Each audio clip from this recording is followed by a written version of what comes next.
This video, we're going to do a recap on the Wright Satoshi trial, day 2, and we're going to break down the predictions and the strategy that's going on right now in the courtroom. You're not going to want to miss this, okay? So stay tuned for the whole video. All right, this is Gavin Mail. Check this out. Today, I got up here early, about 2 a.m. in San Francisco time, sit down and literally tune right in live to the courtroom. And it's for me, this is like when I was a little kid, watching a World Series baseball game, watching the Dodgers in the 1988 World Series or the Cubs in the playoffs as a little kid, literally on the edge of my chair on a TV. This is how I felt. I had this awakening moment. I'm walking back into my office and I'm like, is this really happening right now? I'm watching this trial, the Satoshi trial happening. It's unfolding live in front of my eyes. It's like cartoon-esque. I mean, literally last year, I went to a political trial, okay? I went in and sat in the courtroom with a politician, and it was great. I was paid to be there, and it was cool. I loved it. I gave my feedback, and it was really exciting and really great. But it's not something I talked much about, even though it was political, and a lot of people, it was really important. Wasn't really that exciting. This is like cartoon-esque. This is literally like, a cartoon is happening in front of me. You got Bitcoin, this magic internet money stuff that is changing the world. It's revolutionary. And what is it all about? How does it even work? You got the guy who supposedly created it as a huge fraud. He's a scam. He's a con man. Or is he the actual infamous Satoshi Nakamoto behind the scenes with the coat, and the black face, the anonymous guy, So here's what happened today. We're breaking this all down. I'm going to make a bold prediction as to exactly what's going to happen. And, Craig Wright gets up on the stand, day 1. Satoshi, the other side has some back. COPA's attorney starts cross-examining him, asking him some questions. Craig is literally dodging and deflecting most of these questions on what he's stating. He's attacking them straight away and saying, yeah, I know about that document. I know about that document. I know about that document. And then when he asks him some other direct questions, he says, no, you're wrong. Here's how it works. And what is actually going on right now is a strategy called impeaching the witness. Now, not impeaching Craig Wright, but impeaching COPA's all-star witness, which is what's called Mr. Madden. And Mr. Madden wrote a report. That report says Craig Wright is a fraud. He's a scam and a con man. Every single document that he put into the courtroom was fake. That's what, summary what the report says in simple terms. And now Craig Wright's up on the stand and he's rebutting all these allegations, not in just, oh, no, that's not true, but he's breaking it down in a forensic expert approach, taking the technical nuances about the software. For example, specifically, this program Grammarly. Grammarly is a program you use to do spell checking and check legal documents or any type of Word document. And so the expert stating that it left this footprint on the document, stating that somebody logged in and looked at one of the documents that's very critical to proving Craig Wright's case as Satoshi. And that document has some metadata on it that is from Grammarly it shows it was recently changed. Craig absolutely slaughtered this with a couple of allegations. Now, I'm not saying slaughtered it, but that's still to come.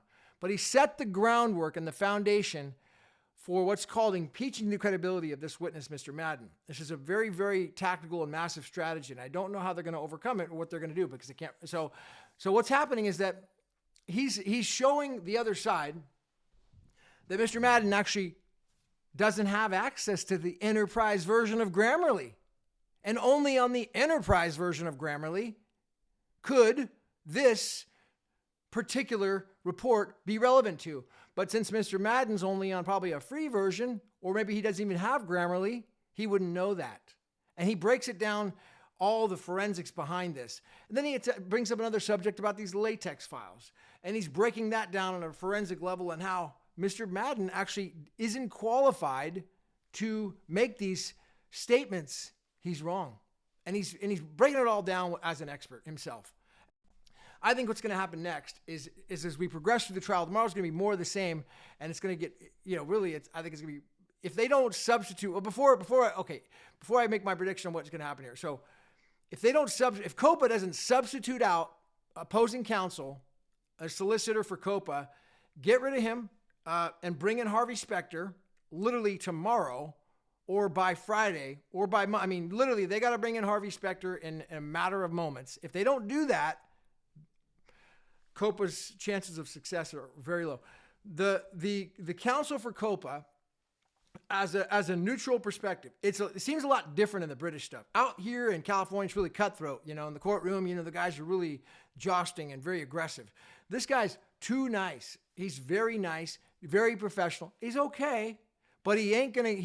With a witness like Craig, he's not gonna faze Craig. He has no chance. He hasn't even moved him once. He hasn't even bothered him. Okay, so if somebody like Harvey Spector doesn't come in there literally tomorrow and start a full-on frontal assault on Craig Wright, COPA will lose. I just don't see how they're going to survive, because the next step is going to be impeach the credibility of Madden. What's the whole case about? Madden report. Well, if Madden ain't credible as an expert, well, what are you guys relying on to say everything's forged? Okay? This is the whole linchpin of the case. This is everything. And I don't want to let the cat out of the bag, but it looks like I'm doing that right now because I don't care. I just want to see a bloodbath in the courtroom and freaking see a victory. That's it. I want to see a good fight. Right now, we've seen a major fight, and this is like all gloves are off, and one side literally just got punched into the corner.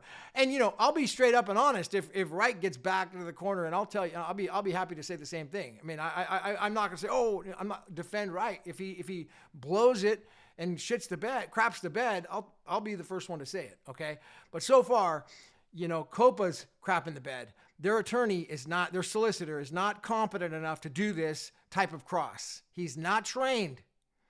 Oral cross like that, you got to be a freaking master Harvey Spector.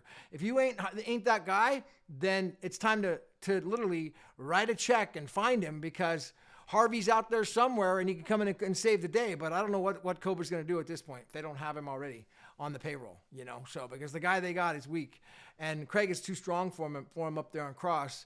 And so my other I have a lot more thoughts, but ultimately I want to just share the idea that literally the joy and excitement for someone like me, a dude who's a non-lawyer, okay, but he loves the fight, and I enjoy getting in the ring and being in the battles. For me, being on that side of watching this happen on the sidelines right now, literally I feel like a little kid when I watched the World Series and Kirk Gibson hit that home run, 1988. I'm literally watching this like, oh my gosh, I'm up at 2 in the freaking morning, okay? I mean, who does this? All right, be sure to hit the like button, subscribe, notification bells on this channel. And be sure to subscribe to this channel if you haven't already. You got to get more people out there. I am going to be looking forward to interviewing the titan of blockchain, Mr. Calvinero. That's coming up very soon. Plan to do another video with Mr. Brett Banafee, get his perspective on the trial. I'm going to do another follow-up video with at 369 BSV Scott, and also Doris Cahill. We're going to do a follow-up with them. Plan on doing something with Michael Middleton, and there's a bunch of other things I got planned right now. I can't even keep up. Okay, so let alone with anyways, be sure to subscribe. I'll see you guys at the freaking top.